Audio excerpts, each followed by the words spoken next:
Drive, The Surprising Truth About What Motivates Us by Daniel H. Pink। कहते हैं हौसला, इच्छा या मोटिवेशन हो तो आप पहाड़ चढ़ सकते हो। इस किताब में इसी मोटिवेशन या ड्राइव को गहराई के साथ एक्सप्लेन किया गया है। जिस काम को हम पहले से ही बहुत अच्छा कर रहे होते हैं, वहां अगर आपको इनाम मिल ले, रिवॉर्ड मिल जाए, तो अंदर और ज्यादा काम करने की ड्राइव नहीं आती है।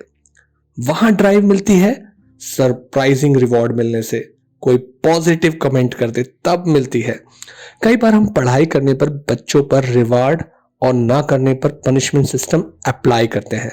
ऐसा करने पे पढ़ाई के प्रति एक नेचुरल या इंट्रिंसिक डिजायर या मन जो होता है पढ़ने का, वो कम हो जाता है। ऐसे में वो रिवॉर्ड और पनिशमेंट सिस्टम उनको उनकी आजादी को छीनने वाला लगता है। एल्गोरिदमिक टास्क वो काम होते हैं जहां हमें हमेशा पता होता है ऐसा करने पर ऐसा होगा। यहां ऐसे काम के बाद रिवॉर्ड मिलना ठीक होता है। रिवॉर्ड या पुरस्कार काम पर रखने पर हम ज्यादा फोकस्ड हो जाते हैं। कई बार काम पर जिसे करने पर हमें रिवॉर्ड मिलेगा, कई बार सिर्फ रिवॉर्ड पर फोकस्ड हो जाते हैं। ऐसा करने पर जो प्राइमरी काम होता है उसमें नयापन आना बंद हो जाता है, क्रिएटिविटी का आना खत्म हो जाता है। ये वैसे ही है जैसे हम बिजनेस प्लान बनाते हैं रिवॉर्ड यानी पैसा कमाने पर फोकस करके, पर पैसे और रिवॉर्ड के फोकस से हमारा उस प्रोडक्ट या सर्विस की क्वालिटी पर से ध्यान कम हो जाता है। होना उल्टा चाहिए। अच्छे प्रोडक्ट और सर्विस के बाद पैसा तो आता ही है।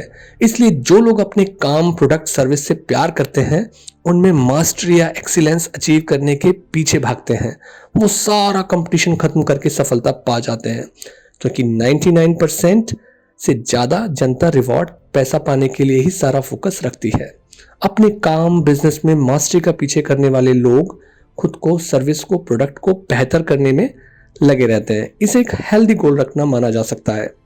पर जब किसी और के गोल आप पर थोपे जाते हैं, लादे जाते हैं, उदाहरण के तौर पर आपको सेल्स टारगेट दिए जाते हैं, आपको क्वार्टरली रिटर्न पाने के लिए टारगेट दिए जाते हैं, पढ़ाई में टॉप करने के लिए टारगेट दिए जाते हैं, तब वो आप पर एक नेगेटिव इफेक्ट डालते हैं। कई बार ऑर्गेनाइजेशन अपने सेल्स टारगेट बढ़ाने के लिए एम्प्लॉय को रिवार्ड का लालच देती है। ऐसा करने पर काम की क्रिएटिविटी खत्म हो जाती है, नयापन आना बंद हो जाता है, क्योंकि रिवॉर्ड पाने के लिए लोग अनएथिकल बिहेवियर, गलत तरीके से काम करना शुरू कर देते हैं। वो अननेसेसरी रिस्क लेना शुरू कर देते हैं, क्योंकि सारा फोकस रिवॉर्ड पर ज्यादा होता है, काम पर फोकस कम हो जाता है। काम करने पर रिवॉर्ड रखने के 7 नुकसान होते हैं कि इस काम को करो रिवॉर्ड मिलेगा, इसके 7 नुकसान है। सोच तो होती है जैसे एक कैरेट और डंकी कंसेप्ट है कि गधे के आगे अगर गाजर दिखाई जाए तो डंकी कैरेट को फॉलो करता है। ह्यूमन बिहेवियर उससे कॉम्प्लेक्स है, वो डंकी की तरह नहीं है। नुकसान नंबर 1 है कि अगर हम काम पे रिवॉर्ड रखते हैं तो जो काम के प्रति चाहत, उत्साह होता है वो खत्म हो जाता है। बस आपका ध्यान रिवॉर्ड की तरफ ही लगा रहता है।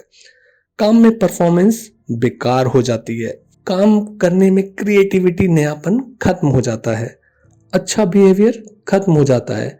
ये रिवॉर्ड, चीटिंग, शॉर्टकट और अनएथिकल बिहेवियर को बढ़ावा देते हैं। लोग रिवॉर्ड के एडिक्टिव हो जाते हैं। लोगों में शॉर्ट टर्म थिंकिंग डेवलप हो जाती है। वो तुरंत में रिवॉर्ड के भूखे हो जाते हैं, दूर की सोच रख नहीं पाते। द सावेयर इफेक्ट एक बेहतर उपाय है। यहाँ हम करने को खेल बना देते हैं। यानी दीवार पेंट करनी है तो उसे गेम बना देते हैं, चलो दीवार पेंट करते हैं, कौन कितनी जल्दी करता है, कौन कितनी अच्छी करता है। तो इसको बोलते हैं द सावेयर इफेक्ट। कोई भी बाहरी रिवॉर्ड अनएक्सपेक्टेड होना चाहिए और केवल काम के पूरा होने पर ही मिलना चाहिए। तारीफ करना, पॉजिटिव फीडबैक मिलना कैश रिवॉर्ड से बेहतर रिवॉर्ड माने जाते हैं। लोगों को उनके मतलब या फायदे की बात बताना भी एक तरीके का रिवॉर्ड ही होता है। इफ देन यानी अगर ये करोगे तो ये मिलेगा, ये अच्छा कंसेप्ट नहीं है। नाउ दैट जहां प्रेज या पॉजिटिव फीडबैक मिलता है वो ज्यादा काम करने की ड्राइव देता है।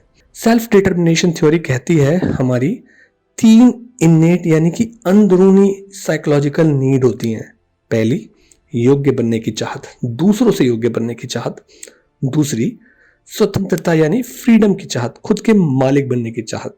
तीसरी, काम के प्रति लगाव की चाहत। लोग जब अच्छा परफॉर्म करते हैं, जब पीछे स्वतंत्रता, खुद का मालिक होने का भाव और मिलजुल कर काम करने की भावना होती है।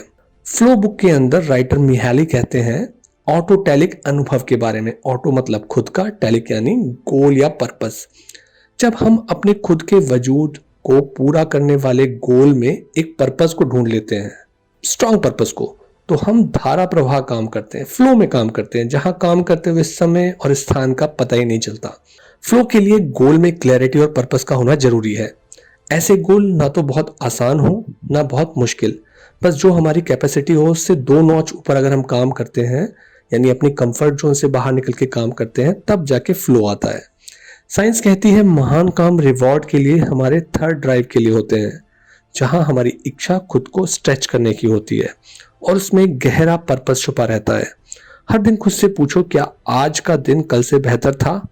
मास्टरी मिली या नहीं? बेस्ट वे है उसे लिखना सिखाना शुरू कर दो। नया मोटिवेशन 3 एलिमेंट से मिलकर बनता है। नंबर 1, ऑटोनमी, अपने जीवन को अपने हिसाब से जीने की इच्छा। नंबर 2, मास्टरी, अपने पसंद के काम को बेहतर से बेहतर करने का प्रयास। नंबर 3, पर्पस, अपनी मास्टरी के पर्पस का गहरा और मीनिंगफुल होना। So it will really gives you drive to climb the mountains. ये आपको पहाड़ पे चढ़ने जैसी ताकत दे देता है। So this is now end of book The Drive. Please like and subscribe Mind of Book.